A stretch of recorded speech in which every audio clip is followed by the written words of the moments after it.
Sa révolution qui a occasionné, il faut le dire, la chute du régime Mobutu par l'AFDEL, conduite par Laurent Désiré Kabila.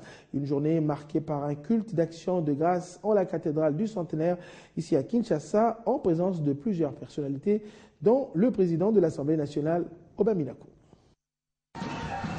Journée mémorable pour la République démocratique du Congo. Le 17 mai 2014, on se rappelle de l'entrée des troupes de l'AFDEL dans la capitale Kinshasa, siège des institutions de la République. 17 mai 1997, l'arrivée des troupes de l'AFDEL avait ainsi occasionné la fuite des autorités de l'époque, mettant ainsi fin au régime totalitaire de Mobutu. Samedi 17 mai 1997, samedi 17 mai 2014, 14 ans après, les autorités congolaises se sont retrouvés à la cathédrale du Centenaire pour rendre des actions de grâce à Dieu. La révolution nous a apporté d'abord les enseignements que Mouzé Kabila nous avait laissés, savoir se prendre en charge, ne jamais reculer. Après la cathédrale, les dirigeants se sont orientés vers les mausolées du soldat du peuple, Laurent Désiré Kabila pour les dépôts de gerbes de fleurs. Représentant les chefs de l'État, Joseph Kabila Kabange, le président de l'Assemblée nationale, Aubin Minakou Ndjalandjoko, a placé la célébration de cette journée dans la continuité de l'action menée par Laurent Désiré Kabila. Aujourd'hui, cette révolution a permis aux Congolais de commencer à se prendre progressivement en charge dans la réconciliation et la cohésion nationale. Aujourd'hui, le flambeau a été récupéré par le président de la République actuelle, Joseph Kabila, et par tant d'autres qui ont cru en l'œuvre de Mzé. Et donc son œuvre demeure immortelle parce que c'est son œuvre qui demeure le soubassement du projet des sociétés actuelles et pour l'avenir de la RDC. D'autres personnalités ont salué les efforts entrepris pour la sauvegarde de la vision de Laurent Désiré Kabila. Un culte d'action de grâce afin de rendre hommage à l'homme du 17 mai 1997, mais aussi de l'ambiance dans la cour de la cathédrale du Centenaire, constat fait par nos reporters. Cette pancarte à l'entrée de la cathédrale protestante du Congo exprime le sens même de cette grande cérémonie commémorative du 17 mai en République démocratique du Congo. On pouvait déjà remarquer de loin une forte mobilisation le long et aux abords de cette église. Sympathisants, membres de différents grands partis politiques de la majorité présidentielle, notamment ceux du PPRD, l'FDC, PALU, pour ne citer que ceux-là, étaient tous alignés afin de rendre un vibrant hommage à Mzé Laurent Désiré Kabila. Une véritable ambiance carnaval a régné à chaque apparition et entrée des autorités du pays à l'église. Nous devrions former un front pour défier toutes les flèches qui nous viennent de partout et privilégier l'effort de reconstruction. Notre peuple a beaucoup attendu le moment de bonheur.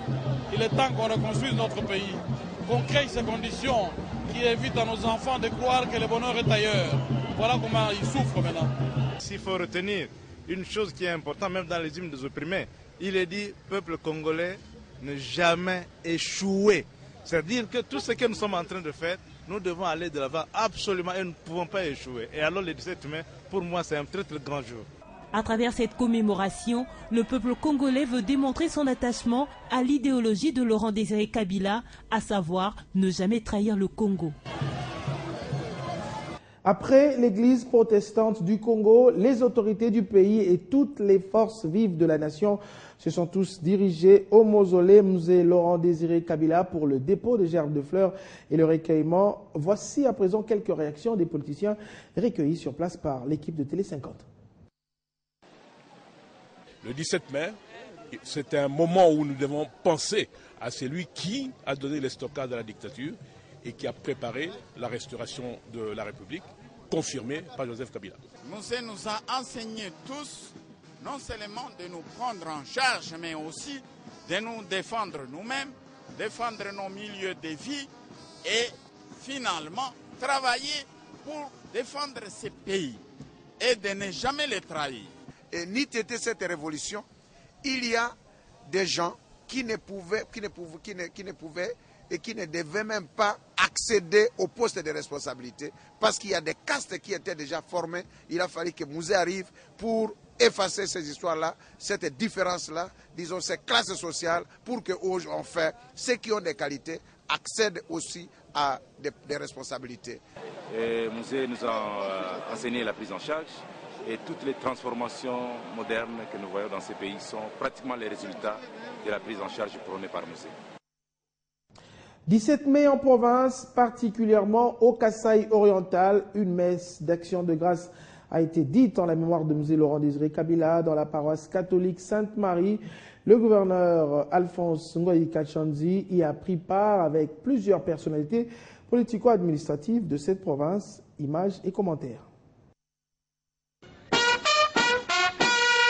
Le 17e anniversaire de l'entrée à Kinshasa de l'Alliance des forces démocratiques pour la libération a été célébré ce samedi 17 mai 2014 à Mbujimaï.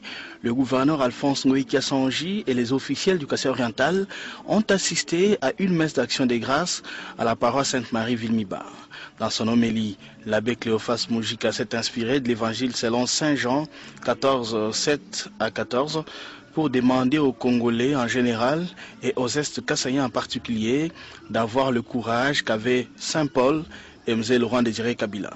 Abondant dans le même sens, le gouverneur du Kasaï oriental rappelle que ces commémorations visent à raviver la flamme de nos héros nationaux Lumumba et Kabila, ainsi que celle de tous les martyrs de notre pays. Actuellement, ajoute Alphonse Ngoï Kachanzi, l'esprit de sacrifice pour le Congo est incarné par un seul homme, le président Joseph Kabila Kabange, qui vient de pacifier l'est du pays. Chers compatriotes, la présente rencontre ainsi que d'autres semblables n'ont d'autre objectif que celui de raviver la flamme patriote de nos héros nationaux Lumumba et Mzee Laurent-Désiré Kabila. La population du Kasaï oriental a également été invitée à avoir la passion pour le Congo, c'est-à-dire vivre dans la cohésion nationale telle que le prône le chef de l'État. Cette messe d'action des grâces a connu l'assistance des députés provinciaux, ministres et quelques couches de la population du Kasaï oriental. Et en marge toujours de cette journée, les compagnons de Mzee Laurent-Désiré Kabila ont échangé vendredi avec les jeunes des différentes écoles et universités de la capitale sur l'idéologie de l'homme du 17 mai, l'homme qui voulait faire de ses compatriotes des amoureux du travail, seul vrai facteur de développement. Une conférence sur initiative du ministre de l'Intérieur, Richard Muyej. Ils étaient presque tous là, jeunes, élèves et étudiants de différents établissements de la ville de Kinshasa, désireux de savoir plus sur l'idéologie de Laurent-Désiré Kabila à travers ses compagnons. Mzee, ancien maquisard dont la philosophie s'est résumée en une seule phrase, nous devons nous prendre en charge. Je suis de l'avis que les idées, quand les jeunes ne se les approprient pas, elles se perdent. Voilà pourquoi j'ai estimé que désormais, on créera à chaque anniversaire ces contacts entre la jeunesse et ceux qui connaissent Mzee pour que les jeunes connaissent bien l'idéologie prônée par Mzee et qu'ils puissent matérialiser cela. C'est à eux qu'appartient l'avenir. Ce visionnaire a déclenché un vrai changement de mentalité et de méthode de travail et par-delà les clivages politiques et idéologiques avec l'idée de la révolution pardon. Mobutu Mzee, c'est l'homme de la révolution pardon. Il a dit Lumumba est mort ici, tué par la complicité de ses frères. Il y a eu des gens pendus, les martyrs, par les propres enfants de ce pays. Il a dit par moi, une seule goutte de sang de Congolais ne peut pas couler. Oui, pas une révolution pardon de façade, mais celle qui recélait l'unité et la cohésion nationale. Mzee Laurent-Désiré Kabila, c'est un modèle. Il a commencé sa lutte très jeune, 17-18 ans. C'est très jeune. Il s'est privé de beaucoup de réjouissances que nous, jeunesse, aujourd'hui, nous avons. Le peuple congolais se souviendra à jamais de cet homme qui ne voulait jamais trahir son pays, car voulant faire de ses compatriotes de véritables bénéficiaires des richesses du Congo, ceux dans l'amour du travail.